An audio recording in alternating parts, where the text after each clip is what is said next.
Websites and news broadcasts are now screaming Afghanistan has fallen, Kabul has fallen, the Taliban have taken over Afghanistan. This was the precise concern that many raised when Joe Biden announced that the United States would be withdrawing from Afghanistan. However, this issue is much bigger than something Joe Biden did in the 6 or 7 months he has been president. We must look at what is happening today in Kabul and yesterday and will happen in the next few days in Afghanistan in the context of the 20-year presence there, more or less, of the United States.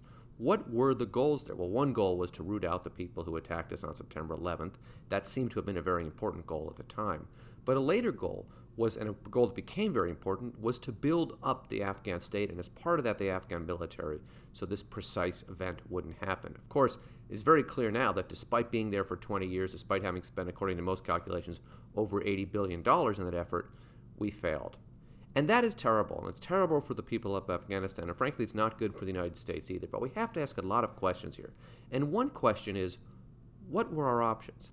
Did we think that another year, another 5 years, another billion, another 10 billion would solve the problem, would have built the Afghan military to be strong enough to resist the Taliban? Because I'm not convinced of that. But this should remind us that every intervention comes with a very huge cost. This could have, and in fact was foreseen by many, not when Joe Biden announced he was getting out of Afghanistan, but when George W. Bush announced he was getting in.